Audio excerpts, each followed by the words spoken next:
आज विधानसभा चुनाव पर खास चर्चा के लिए हमारे साथ खास मेहमान मौजूद है। बावल विधानसभा से नीलम भगवाड़िया जी, जिन्हें बहन जी के नाम से जाना जाता है। बहन जी उपनाम इनकी मदर जो है शकुंतला भगवाड़िया थी, जो पहले पूर्व में मंत्री रह चुकी है, बावल से विधायक रह चुकी है। आज उनसे खास चर्चा करते हैं क्या कुछ उनकी विधानसभा चुनाव को लेकर तैयारी है, टिकट को लेकर वो क्या कहेंगे। आप दीपेंद्र जी के कार्यक्रम की अगर बात कर रहे हैं तो मैं आपको ये कहना चाहती हूँ कि बावल में बहुत ही ज़्यादा उत्साह है दीपेंद्र जी को लेकर। और मैंने बावल के हर गांव में, हर घर में गई हूँ। वहाँ ना केवल एक विशेष समुदाय से बल्कि हर समुदाय से लोग दीपेंद्र जी को बहुत पसंद करते हैं और उन्हें अपने भावी मुख्यमंत्री के रूप में देखना चाहते हैं। तो जब उनका बावल में आगमन है तो मैं बहुत ही असीम उत्साह है लोगों में, और इसका प्रभाव आगे आने वाले विधानसभा चुनाव में भी बढ़ेगा, क्योंकि लोग उन्हें बहुत पसंद करते हैं। उनके विचारों से और जिस तरह का वो जोश हमें इस समय ज़रूरत है, विधानसभा चुनाव आ रहे हैं इसलिए, तो वो जोश दीपेंद्र जी ही भर सकते हैं लोगों में। और जहाँ तक विधानसभा चुनाव की तैयारी की बात है तो मेरा तो जो भी चुनाव का आधार है वो मेरी माँ के काम, उनका व्यवहार और इतने सालों तक जो उन्होंने लोगों की सेवा की और लोगों ने भी अपना बहुत प्यार और सम्मान उनको दिया। मैंने हर बावल के गांव में मैं गई हूँ। मेरे 181 गांव हैं ढानियों समेत, तो मैंने लगभग 160 गांव डोर टू डोर किए हैं। 20-22 गांव बचते हैं मेरे। तो मैं जिस भी गांव में गई तो वहाँ लोगों में विशेष प्रेम जो था माँ के नाम का रहा, और मैं जहाँ भी गई लोगों ने उनके बारे में बहुत अच्छे लोगों के विचार और यादें उनकी कि किस तरह से उन्होंने निस्वार्थ भाव से लोगों की सेवा की और विकास के बहुत सारे कार्य करवाए। मैं जहाँ भी जाती हूँ तो मुझे कुछ नहीं कहना पड़ता, वो स्वयं ही शुरू हो जाते हैं कि ये स्कूल उन्होंने बनाया, ये अस्पताल उन्होंने बनाया, ये सड़क बनने लायक नहीं थी तो भी उन्होंने बनाई। हंसकर कहते हैं कि वो ये कहकर जाती थी कि जब तक ये काम नहीं हो जाएगा मैं नहीं आऊँगी। तो बहुत लोग इस चीज़ का इंतज़ार कर रहे हैं, क्योंकि उन्हें इस चीज़ का यकीन है कि मैं जो मेरी माँ है और मैं उनकी बेटी हूँ, तो मैं जितना भी प्रयास मुझसे हो सकेगा मैं करूँगी। और ये मैं उनको वचन भी देती हूँ लोगों के से जहाँ मैं मिलती हूँ। मैं उनसे ये कहती हूँ कि यथासंभव जितना भी मेरे अंदर दम है मैं ज़्यादा से ज़्यादा लोगों के साथ रह के उनके काम करवाऊँगी। अगर पार्टी मुझे ऐसा मौका देती है और टिकट मुझे देती है तो मैं उसी तरह से काम करूँगी जैसे काम मेरी माँ ने यहाँ क्षेत्र के लिए। नीलम जी, बात करें आपकी मदर माँ है शकुंतला भगवाड़िया जी, कब से कब तक उनका शासन रहा, कब से वो मंत्री रहे, कौन सी पार्टी रही? देखिए, मेरी माँ ने पहला चुनाव 1977 में लड़ा था, और मैं आपको ये बताना चाहूँ, ना वो यहाँ की बेटी है ना उनका यहाँ ससुराल है। लोगों ने उस समय उनको अपनाया और यहाँ उनको विधायक बनाया। उसके बाद इतना अपनापन लोगों ने दिया कि वो यहीं की होकर रह गई। वो चुनाव उन्होंने जनता पार्टी से लड़ा था। उसके बाद 1982 में चुनाव उन्होंने, उसके बाद जो भी चुनाव थे वो उन्होंने कांग्रेस पार्टी से लड़े। लेकिन एक जो चुनाव था 2005 में लोगों ने वो चुनाव उन्होंने निर्दलीय प्रत्याशी के रूप में चुनाव लड़ा और वो यहाँ से विजयी रही। तो कुल मिला के 4 बार वो यहाँ से विधायक रही और मंत्री भी रही। अपने समय में कहा जाता है कि विधायक छवि उनकी है और काफ़ी लोगों से उनको प्यार भी मिला है। कितना फ़ायदा आपको मिलेगा आप उनकी जगह चुनाव में खड़े हुए? देखिए, वही विश्वास लोगों का है। वो लोग इस चीज़ को जानते हैं। वो अभी यहाँ बैठी हैं, सिर्फ बुज़ुर्ग हो गई हैं। उनको ये विश्वास है कि अगर मैं जो भी काम करूँगी, उनको वो मुझे साफ कहते हैं कि सिर्फ वो शरीर से अभी उन्होंने मना कर दिया, बुज़ुर्ग हो गई हैं, कि मैं चुनाव नहीं लड़ूँगी। तो लेकिन उनको पूर्ण विश्वास है और वो मुझे कहते हैं कि वो बैठी हैं तो हमारे तो वैसे ही काम होंगे। और मेरा आधार ही यही है कि जो उनके काम है और जो लोगों का प्यार है, तो वही मेरा आधार है यहाँ बावल में प्रयास करने का। लेकिन मैंने अपनी तरफ से भी ये ना सोचकर कि मेरी माँ का एक वोट बैंक है और मुझे ट्रांसफ़र हो जाएगा, मैंने भी बहुत मेहनत की है। 2014 में मैंने इंडिपेंडेंट चुनाव लड़ा था। उसके बाद मैं लगातार लोगों के बीच में रही हूँ और अब मुझे सभी लोग जानते पहचानते हैं और मैं हर समय लोगों के बीच में रहने का प्रयास करती हूँ। टिकट को लेकर क्या कहेंगे? जिस तरह दीपक बावरिया ने कहा है कि अभी सर्वे करवाए जा रहे हैं, सर्वे के आधार पर टिकट मिलेगी, कौन सा कैंडिडेट जीता हो उसी को टिकट दी जाएगी, ना कि पुराना या नया कुछ देखा जाएगा। तो आपको क्या लगता है? उन्होंने ये भी कहा कि मेरे पास आने की ज़रूरत नहीं टिकट की। देखिए, ये बहुत अच्छी बात है और ये तो मेरे अंदर और भी विश्वास भर देती है कि इस तरह से अगर सर्वे होगा तो मुझे पूर्ण विश्वास है। सर्वे को स्वयं करें, किसी और से करवाएं, तो मुझे इस चीज़ में ज़रा भी संशय नहीं है कि जो भी सर्वे होगा उसमें मेरा नाम नंबर 1 पर होगा, क्योंकि मैंने बहुत मेहनत की है यहाँ पर। माँ का नाम तो है ही, उनके काम तो हैं ही, लेकिन मैंने अपनी तरफ से भी कोई कमी नहीं छोड़ी लोगों से मिलने में और उन तक पहुँचने में। इस बार टिकट को लेकर बहुत सारे दावेदारी कर रहे हैं, बहुत सारे कैंडिडेट खड़े हुए हैं, कुछ बाहर के भी, यहाँ के भी काफ़ी है। तो क्या लगता है आपको कि आप अपने आप को कहाँ पाते हो? तो कौन से? देखिए, बहुत अच्छा संकेत है, इतने सारे लोग आ रहे हैं। ये देश जो है डेमोक्रेटिक कंट्री है, लोकतंत्र है, यहाँ कोई भी प्रयास कर सकता है और करना भी चाहिए। अगर लोगों को राजनीति में ज़्यादा से ज़्यादा लोगों को रुचि हो तो ये अच्छी बात है देश के लोकतंत्र के लिए। और नए पुराने की बात मैं नहीं कह सकती, ये तो सब पार्टी को देखना है कि वो क्या नियम बनाते हैं, किन नियमों पर चलकर वो किसी को टिकट देंगे। लेकिन इससे मुझे कोई फ़र्क नहीं पड़ता। मैं यही समझती हूँ कि मैं जो मेरा काम है मैं वो उसमें अपना 100% दूँ जो मैं दे रही हूँ। और अच्छी बात है, मैं तो समझती हूँ कि लोग ज़्यादा से ज़्यादा बावल में इंटरेस्ट ले रहे हैं और यहाँ पर ज़्यादा से ज़्यादा कैंडिडेट हैं। ये विशेष रूप से दर्शाता है कि लोग कांग्रेस को पसंद कर रहे हैं और चाहते हैं कि यहाँ पर कांग्रेस का विधायक बने। नीलम जी, बावल के विकास को किस तरह से देखते हैं आप? डेवलपमेंट हुई या नहीं, या बावल आदमी पिछड़ा हुआ है, क्या लगता है आपको? देखिए, बावल में मैं जहाँ भी जाती हूँ तो लोग मुझे खंडहर दिखाते हैं कि कभी जो बनाए गए थे माँ के द्वारा, उनकी चाहे वो चौपाल है, औषधालय हैं, तो उनकी मुरम्मत भी सही से नहीं हो रही है।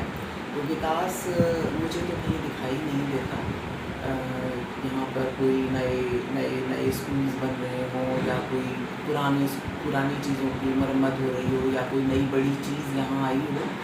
एक बड़ी नई चीज़ का हमें एम्स का इंतज़ार था 10 इतने सालों से, 2018 से लोग उसके लिए प्रयास कर रहे हैं। मैं भी उनकी हर संघर्ष में उनके साथ रही हूँ। ये पार्टी लाइन से अलग बात है कि यहाँ वास्तव में ज़रूरत है एक एम्स की, विशेष करके क्योंकि यहाँ पर स्वास्थ्य के लिए बहुत अच्छे इंतज़ाम नहीं हैं। तो जो भी उन्होंने प्रयास किए, चाहे उन्होंने पैदल यात्रा की, जंतर मंतर पर धरना दिया, या जब भी उन्होंने कोई भी संघर्ष किया तो मैं उनके साथ रही हूँ। और मैं चाहती हूँ कि यहाँ पर एम्स बने। उसके लिए जब भी कभी कुछ कर सकेंगे तो मेरा भरपूर प्रयास रहेगा। लेकिन वैसे मुझे यहाँ विकास दिखाई नहीं देता। उद्योगों की बात करें, जो बड़ी बड़ी कंपनियाँ यहाँ आई थी, तो कोई भी नई कंपनी बावल में नहीं आ रही है। बल्कि सही पूछे तो बड़ी बड़ी कंपनियाँ यहाँ से जा चुकी हैं और बच्चों को यहाँ रोज़गार नहीं मिलता, लोकल बच्चों को। क्योंकि मुझे लगता है एक जिसे कहते हैं ना, एक अच्छे प्रतिनिधि की ज़रूरत है और एक स्ट्रॉन्ग प्रतिनिधि की ज़रूरत है जो लोगों की बात को, आवाज़ को अच्छे से उठा सके। जो अब वर्तमान में विधायक है, वहाँ से मंत्री भी है, लगता नहीं आपको स्ट्रॉन्ग प्रतिनिधि आवाज़ नहीं उठा रहे हो इलाके की? देखिए, वो तो साफ दिखाई देता है। आप मुझसे नहीं, बावल की किसी भी व्यक्ति से पूछ लीजिए। ये जो मैंने चीज़ें बताई आपको, ये जो यहाँ बावल में उड़ी के पास जो गंदगी का ढेर है, वो जो प्रतिनिधि जो बात कर रहे हैं आप, हमारे यहाँ से जो प्रतिनिधि और विधायक हैं, वो डॉक्टर भी हैं। तो कोई अपने घर में ऐसे दूसरे घरों का कूड़ा नहीं डालता। पर हमारे यहाँ तो बावल में वो जो 8-10 गाँव हैं, कितने प्रभावित हो रहे हैं। कैसे वहाँ कूड़ा पड़ा हुआ है, दूसरे शहरों का आकर मानेसर तक का गंदा कूड़ा यहाँ आता है। तो मैं क्या, कोई भी नहीं समझ सकता कि यहाँ कोई भी काम हुए। तो तो आपको क्या लगता है जो बनवारी लाल भारतीय जनता पार्टी सरकार है, विधायक भी यहाँ से 10 साल से हैं और जनता का यहाँ पे उन्होंने काम करवाया है, जनता की नाराज़गी है, कहीं ना कहीं पीछे भ्रष्टाचार के आरोप भी लगे थे उनके ऊपर कि उन्होंने जब उनके पास सहकारिता विभाग था उस टाइम की बात करते थे, उसके बाद सरकार ने उन्हें प्रमोशन दे दी, PWD मंत्रालय भी दिया। देखिए ये वो उनकी पार्टी जानती है, लेकिन मैं ऐसा समझती हूँ कि अगर उनके ऊपर कोई भी भ्रष्टाचार के जो आरोप लगे थे, पार्टी को या सरकार को, हरियाणा सरकार को उसका संज्ञान लेना चाहिए था और उसकी तुरंत जांच करके लोगों के सामने अपनी बात रखनी चाहिए थी। फिर उसमें कोई भी संलिप्त हो, या विधायक या मंत्री या अधिकारी या कर्मचारी, जो भी इसमें संलिप्त थे, लोगों के सामने उनका उनका उनका जो भी काम था या रिज़ल्ट था वो लोगों के सामने आना चाहिए था। और रही काम की बात, तो मैं आपको उनकी काम की बात या उनकी प्रमोशन की बात, वो तो पार्टी को निर्णय लेना था। मैं नहीं समझती कि जब तक पार्टी इस चीज़ को लोगों के सामने नहीं लेकर आई थी कि कौन कसूरवार है, तो उसके बाद में भी अगर पार्टी उनको प्रोत्साहित कर रही है तो ये पार्टी के ऊपर भी एक संशय जाता है, उनके ऊपर भी एक प्रश्न चिन्ह जाता है कि एक इतने सीनियर मंत्री के खिलाफ अगर कोई भी आरोप है तो उनको सबसे पहले उसे क्लियर करना चाहिए था, बताना चाहिए था कि कहाँ गलती हुई, किसने गलती की, कौन संलिप्त था। यहाँ से सांसद की बात कर लेते हैं, दक्षिण हरियाणा में अच्छा प्रभाव रखते हैं, बीजेपी में है, क्या लगता है इस बार टिकट वितरण में भारतीय जनता पार्टी के विधायकों की बात करें कितना वो रहेगा उनके लिए? देखिए ये मेरे उससे बाहर की बात है कि वो पार्टी जानती है जिसमें हमारे सांसद हैं, या वो खुद जानते हैं, मैं इस विषय में कुछ नहीं कह सकती। हिसाब मांगा जा रहा है तो भाजपा वाले कह रहे हैं कि भूपेंद्र हुड्डा का भी 10 साल राज रहा, उन्होंने क्या काम किया पहले भी अपना हिसाब दे, तो आपको क्या लगता है? बनवारी लाल जी ने भी कहा है। देखिए मैं तो बावल की बात कर सकती हूँ कि बावल में जब भूपेंद्र हुड्डा जी की सरकार थी, चाहे हमारा बस स्टैंड था, चाहे सैनिक स्कूल था, वो इतने सारे भी विकास के काम जो हैं उन्होंने पाली में जो है कॉलेज बनवाए, तो जो भी, और इसको सब डिवीज़न भी हुड्डा साहब ने बनाया बावल को, तो जो भी बावल की मांगें होती थी वो उनके पास रखी जाती थी, वो सब उन्होंने मानी और वो बनाई। और उस समय हरियाणा नंबर 1 था, ये सब जानते हैं। बेरोज़गारी ऐसी नहीं थी, बेरोज़गारी थी ही नहीं, लोगों को नौकरियां मिल रही थी, खिलाड़ियों का सम्मान हो रहा था, महिलाएं सुरक्षित थी। अब जो हालात है ना, महिलाएं सुरक्षित है, बच्चे बेरोज़गार घूम रहे हैं, शिक्षा का स्तर गिर रहा है और महंगाई की तो बात ही ना करें तो अच्छा है। तो ये देखिए, अब ये इस समय वो जिस भी पार्टी से हैं उसके बारे में या अपने उनके व्यक्तिगत विचार हो सकते हैं, लेकिन जनता जानती है, जनता समझ चुकी है, जनता देख रही है इसको। और 21 तारीख को आप स्वयं देखेंगे, लोग देखेंगे, जब दीपेंद्र जी यहाँ आएंगे तो कितने सारे लोग उनके साथ एकजुट होकर ये अपना हिसाब मांगेंगे, हरियाणा हिसाब मांगेगा, बावल हिसाब मांगेगा। सही समय है, लोगों को हिसाब मांगना चाहिए, क्योंकि अब फिर विधानसभा के चुनाव आ रहे हैं। अगर लोग अब नहीं हिसाब मांगेंगे, उनसे नहीं पूछेंगे, तो उनके कामों का कैसे पता चलेगा? 27 तारीख भूपेंद्र हुड्डा जी भी देवभूमि जी आ रहे, क्या कुछ कार्यक्रम भी आएगा? जी, वो कार्यक्रम भी, जो कार्यकर्ता सम्मेलन है, धन्यवाद जो लोकसभा चुनाव में हमारा साथ दिया पार्टी का लोगों ने, उनका व्यक्तिगत रूप से जो हमारे कांग्रेस के अध्यक्ष हैं वो देवभूमि जी और हमारे नेता भूपेंद्र सिंह हुड्डा जी वो आ रहे हैं। लोगों का धन्यवाद कार्यक्रम है। पहले ये कार्यक्रम पहले निश्चित था, लेकिन किन्हीं कारणों से ये स्थगित कर दिया गया था और अब ये नई डेट हमें मिली है।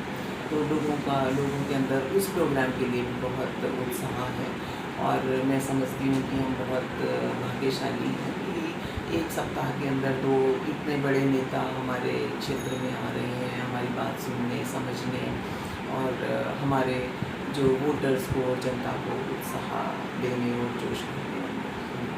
नीलम जी, लोकसभा चुनाव अभी हो चुके हैं, 5 सीट आई, 5 बीजेपी की, 5 कांग्रेस की, तो कहीं ना कहीं लगता है विधानसभा चुनाव में भी कुछ अच्छा रहेगा? विधानसभा चुनाव, देखिए मैं जैसे गांव-गांव में जाती हूँ, मैं लोगों से मिलती हूँ, तो आप मानिए कि ये तो बिल्कुल तय है कि लोग विधानसभा चुनाव में जो लोकसभा चुनाव से लोकसभा चुनाव से हमारा रिज़ल्ट कहीं ज़्यादा अच्छा रहेगा, क्योंकि लोग विशेषकर हुड्डा सरकार की और कांग्रेस सरकार की हरियाणा में वेट कर रहे हैं। तो कहीं ना कहीं जो उस चुनाव में जो थोड़ी सी जो चूक रही लोकसभा में, एक तो समय की कमी जो कि सबसे बड़ा कारण था, और दूसरा कारण कहीं कहीं अभी भी लोगों के दिमाग में से मोदी जी का प्रभाव नहीं गया है, नहीं गया था, लेकिन अब वो प्रभाव ख़त्म हो चुका है। लोग बिल्कुल कांग्रेस की सरकार की और हुड्डा जी की सरकार का इंतज़ार कर रहे हैं। क्या लगता है कांग्रेस की लहर है? बिल्कुल जी, बिल्कुल कांग्रेस की लहर है, और विशेषकर हमारे एरिया में बावल क्षेत्र में कांग्रेस की लहर है। हुड्डा जी और विशेषकर दीपेंद्र हुड्डा जी की लहर है। कहीं भी आप चले जाइए गांव में, और ना केवल यूथ नौजवान भाई, बल्कि बुज़ुर्ग भी, जैसे मैं समझती हूँ, उनका इंतज़ार कर रहे हैं। महिलाओं में भी जोश है उनके लिए कि दीपेंद्र हुड्डा जी के लिए, तो ये उनका व्यवहार और लोगों से मिलना जुलना, जिससे मैं भी विशेष रूप से प्रभावित हूँ। 4 बार सांसद बन चुके हैं, लेकिन उनका जो व्यवहार है वो अतुलनीय है। तो इससे लोग प्रभावित हैं, और बावल में बहुत ही ज़्यादा उत्साह है उनके आने में। एक सवाल और नीलम जी, अपनी टिकट को लेकर क्या कहेंगे? अगर टिकट मिलती है, पार्टी आपको मौका देती है, तो जीत को लेकर क्या कहेंगे? देखिए, अगर पार्टी मुझे मौका देती है तो निश्चित रूप से मैं बहुत उसके साथ में कह सकती हूँ कि जो है ये सीट कांग्रेस की झोली में जाएगी, और बहुत विश्वास के साथ मैं ये बात कह सकती हूँ। बाकी टिकट देना ये पार्टी का निर्णय है, उन्होंने क्या मापदंड रखे हैं टिकट देने के, ये जो पार्टी निर्धारित करेगी, ये उस पे निर्भर करता है। लेकिन मैं बहुत विश्वास के साथ कह सकती हूँ कि अगर पार्टी ने मुझे इस लायक समझा और मुझे टिकट दी, तो 100% जो है बावल विधानसभा से कांग्रेस विजयी रहेगी। धन्यवाद हमारे साथ बात करने के लिए। आपका बहुत बहुत धन्यवाद।